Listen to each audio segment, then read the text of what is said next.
आदर्श वाक्य है ना जीवन में, गुरु गोविंद सिंह जी ने फरमाया, जब परिस्थितियां आपके विपरीत हो तब आप उनसे टकरा कर बाहर निकलते हो, तभी तो अचीवमेंट है। नकारात्मक लोगों से दूरी बना लें। सभी का हार्दिक अभिनंदन एवं स्वागत करता हूं और मैं आज से मुलाकात करवाता हूं असिस्टेंट प्रोफेसर धीरज जी शर्मा से, जो निपुण एजुकेशन के फाउंडर है।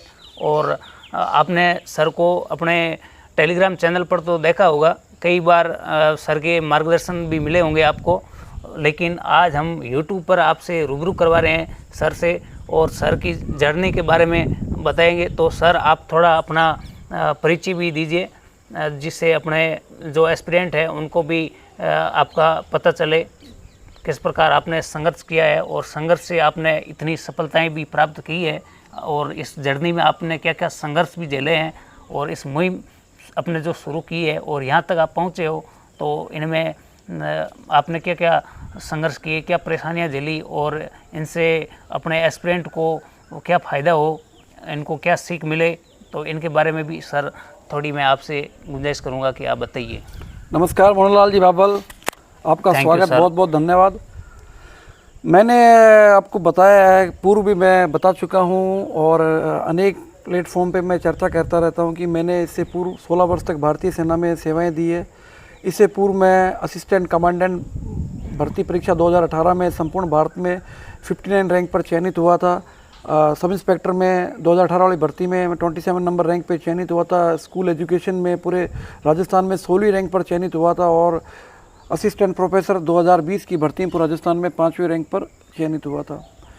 जीवन में मैंने जैसे 16 साल सेना में मैंने सेवाएं दी है, तो किसी भी व्यक्ति के लिए यदि वो सेना में सेवाएं करके आता है या 16 वर्षों तक जब वो एजुकेशन से दूर आता है, तो उसके लिए निस्संदेह वापसी करना मुश्किल होता है।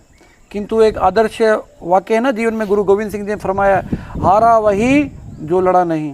मतलब यदि आपने हार ही मान ली बिना लड़े, तो आपका जीवन व्यर्थ है।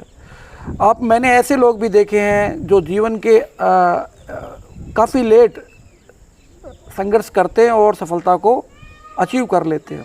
तो सेना का पद तो सर गौरवान्वित करने वाले पल हैं, और वो भी मेरे बड़े भाई भी आर्मी में रहे हैं, अपने संजय जी सर हैं, उनके पिताजी भी आर्मी में रहे हैं और आप भी रहे हैं, तो ये तो बहुत ही गर्व का पल है। और इनके साथ सर, जैसे आपने 17 साल मतलब सेना में गुजारे हैं, तो इनके साथ उसके बाद में आपके एकदम क्या इच्छा हुई मतलब पढ़ाई करने की? और अधिकतर जो रिटायर्ड एक्समैन होते हैं उनको लोग सलाह भी देते हैं कि आप कांस्टेबल की तैयारी कर लो, वन रक्षक कर लो, पटवारी है, ग्राम सेवक कर लो। मतलब एक एक बड़े लेवल की भर्ती होती है, जो असिस्टेंट प्रोफेसर बहुत बड़े लेवल की होती है, यहाँ तक वो पहुँच नहीं पाते हैं। और इनके पीछे क्या रीज़न है, और वो वहाँ तक सीमित क्यों रह जाते हैं, जो अपने एक ग्राम सेवक, पटवारी, कांस्टेबल तक? इसके कारण है क्योंकि मैं देखता हूँ विद्यार्थियों को कि वो दिखावा अधिक करते हैं, तैयारी करते हैं, ढोल पीट देते हैं, मैं अमुक भर्ती की तैयारी कर रहा हूँ, मैं इतने घंटे पढ़ता हूँ, ये करता हूँ।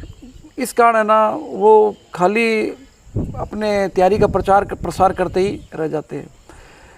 मैंने जब तैयारी प्रारंभ की थी, मैं आया था, तो मैंने कई लोगों से बात की, तो सभी बोले यार आप फौज से आए हो तो आप कांस्टेबल की देख लो, वन रक्षक की देख लो। किंतु मेरा था कि यार मैं सेना में सोल्जर तो था ही, तो कम से कम ग्रेड 1 जॉब तो लगूँ, क्योंकि यदि मैं ग्रेड 1 जॉब लगूंगा और कोटे में लगूंगा तो मैं मेरे जो सैनिक साथी है उनके सामने आदर्श प्रस्तुत नहीं कर पाऊंगा। तो मेरा यही था कि जो भी जीवन से मैंने सदैव मेरा ये आदर्श रहा कि जो भी करना है बेहतरीन करना है। मेरे को हमेशा गुरु गोविंद सिंह जी में जो सिखों के 10वें और अंतिम गुरु थे, उनकी आदर्श वाक्य के चिड़िया नाल बाज लड़ावा था गुरु गोविंद सिंह नाम धरावा।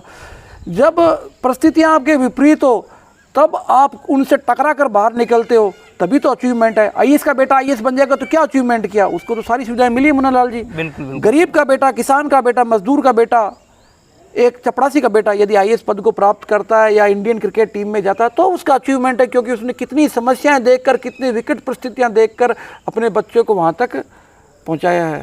तो सर ने यहाँ मतलब सिपाही तक ही अपना सफ़र नहीं माना, उसके आगे सर ने फर्स्ट ग्रेड आरपीएससी की जो 2020 की भर्ती थी, उसमें आपने 16वीं रैंक से ओवरऑल राजस्थान में सेलेक्ट हुए। उसके बाद में जो एसआई भर्ती भी आई थी, उसमें 27वीं रैंक थी, और उसके बाद में जो ये असिस्टेंट प्रोफेसर भर्ती 2020 की है, उनमें आपकी ओवरऑल राजस्थान हिस्ट्री में 5वीं रैंक है। तो बहुत बहुत शुभकामनाएं सर, बहुत बहुत बधाई। मनोहर जी बिल्कुल सही कहा आपने। देखो, तैयारी करना किसी के लिए भी आसान नहीं होता है, मेरे लिए बहुत मुश्किल था, किंतु मेरी सफलता का जो मूल मंत्र था वह था नियमितता। 10-12 घंटे की नियमितता और कभी ब्रेक नहीं लेना। जनरली बच्चे का संडे हो गया या और कोई दिन हो गया तो मौज मस्ती करते हैं, तो मैंने वो कभी नहीं किया। मेरा फिक्स था कि 14 दिन तक काम करना है, 15 दिन एक ब्रेक लेना है, मतलब उसमें हाफ डे कोई पढ़ाई नहीं करनी, पूरा अपने मित्रों से, अपने सेना के दोस्तों से या जो मेरे को मोटिवेट करते थे उन लोगों से मैं बात करता था। आप जीवन में ये एक बात याद रखें और याद रखनी भी चाहिए, क्योंकि आपको ये करना है कि नकारात्मक लोगों से दूरी बना लें, क्योंकि नकारात्मक लोग ऊर्जाहीन होते हैं, गतिहीन होते हैं, तो इन लोगों से आप पूरी तरह से दूरी बना कर रखें। हाँ, ये बात तो बिल्कुल सही बताइए सर। जैसे मैंने मेरी अपने ये तृतीय श्रेणी अध्यापक भर्ती परीक्षा 2018 में सिलेक्शन होने के बाद में मैंने 6 साल खो दिए अभी तक, और उसके बाद में मतलब आपका मार्गदर्शन अभी शुरू हुआ मिलना। उससे पहले यदि आप मिल जाते तो आज शायद मैं भी आपके साथ असिस्टेंट प्रोफेसर नहीं तो मान लो कहीं भी बड़ी भर्ती में सेलेक्ट हो जाता। तो ये मार्गदर्शन का ही अभाव होता है। बिल्कुल, लोग आजकल क्या है कि समझ नहीं पा रहे। ऐसे ऐसे लोग मैं यूट्यूब पर देख रहा हूँ जिन्होंने ज़िंदगी में एक एग्ज़ाम पास नहीं किया, वो गाइडेंस दे रहे हैं, लाख सब्सक्राइबर, 6 लाख सब्सक्राइबर, लोगों को बेवकूफ़ बनाए जा रहे हैं, लोग बेवकूफ़ बन रहे हैं, सिलेक्शन नहीं हो रहा, सर मैं रह गया, ये हो गया, वो हो गया। यार, आप जिस व्यक्ति को पता ही नहीं है भाई कंपटीशन क्या है, तो वो आपको क्या मार्गदर्शित करेगा? वो आपको मार्गदर्शित नहीं कर पाएगा। और मुख्य बात यह है कि मुझे भी जब मैं तैयारी कर रहा था समस्याएं आई, लोग बोलते थे कि यार बहुत मुश्किल है, ये है, वो है। मुझे भी घबराहट होती थी, मुझे ये लगता था कि मैं नहीं कर पाऊंगा, तो ये मुझे भी ऐसा होता था। किंतु मैंने सेना में रहा व्यक्ति था, मैंने अपने मनोबल को डाउन नहीं किया, मनोबल को बढ़ाए रखा और लगातार काम करता रहा। बीच बीच में कुछ ऐसे लोग भी आए जिन्होंने अपनी विद्वता को बखारना प्रारंभ किया, तो उससे आपको डिमोरलाइज प्रारंभ होता है, क्योंकि वो ऐसे ऐसे क्वेश्चन पूछते हैं आपसे ताकि आपको नीचा दिखाने के लिए। तो ऐसे लोगों से आपको दूरी बनाए रखनी है।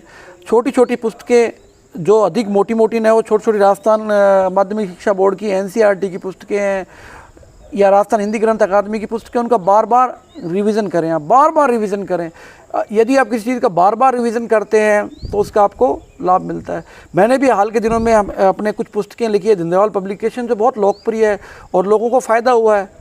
और जिन्होंने वो मेरी पुस्तकें पढ़ी मनोहरलाल जी, वो ज़बरदस्त तरीके से इस परीक्षा में लाभान्वित हुए। हाँ, वो मैंने भी देखी। बड़े बड़े ब्रांड धरे के धरे रह गए। अभी RS परीक्षा मैंने कई लोगों ने मुझसे पेपर डिस्कशन किया था, तो मैंने उन्हें बताया था इस तरह का पेपर रह सकता है, और वो सेम वही प्रश्न पत्र आ गया। बच्चे बोल रही आई है, मैं खुद उस प्रक्रिया से गुजरा हूँ, तब मुझे वो ज्ञान आया, नहीं तो मुझे वो ज्ञान नहीं आता।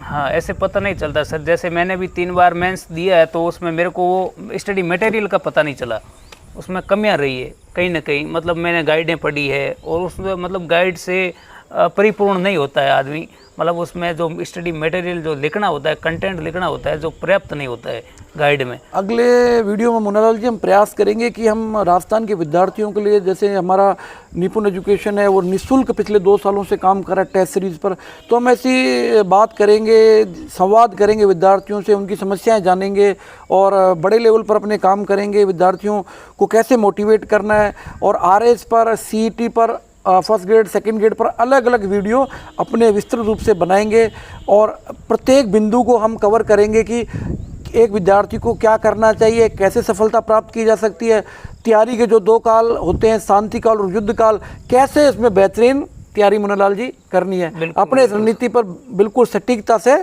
बात करेंगे। वैसे तो आज अपने टेलीग्राम चैनल को 2 साल हो गए, 5 अगस्त 2022 को शुरू किया था, और संघर्ष के दौर में काफ़ी स्टूडेंट ने साथ भी दिया है, और आपका तो राय है, और यहाँ तक अपन पहुँचे हैं। लगभग अभी 12,000 के लगभग है अपना कैंडिडेट।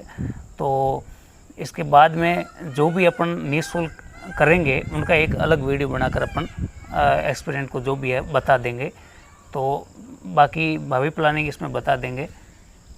तो विद्यार्थियों कभी भी अपने को नीचा ना दर्शाएं, और ज़िंदगी में एक बात याद रखें मनुष्य का जीवन सर्वश्रेष्ठ होता है, क्योंकि 84 करोड़ योनियों के बाद मनुष्य का जीवन मिलता है। तो जीवन में एक ही बात याद रखनी जो मैंने याद रखी, हारा वही जो लड़ा नहीं, मतलब अपने को अंत तक लड़ना, और जो लड़ता है वो जीतता है, इतिहास गवाह है। और यदि आप अपनी मनोबल अपने आप बनाए रखेंगे और अपनी योग्यता विश्वास करेंगे, हाँ प्रारंभिक असफलताएं आ सकती है, किंतु लंबे समय तक आपकी सफलता नहीं रुक सकती। तो साथियों, जल्दी ही मुन्नालाल जी और अधिक वीडियो लेकर हम विद्यार्थियों के समक्ष रेगुलर रूप से आएंगे। उम्मीद करता हूं कि आपको वीडियो पसंद आएगा, और आपसे मैं विनती करता हूं कि आप वीडियो को अधिक से अधिक लाइक और शेयर करें, ताकि हमारा मनोबल उत्साहवर्धन बढ़े।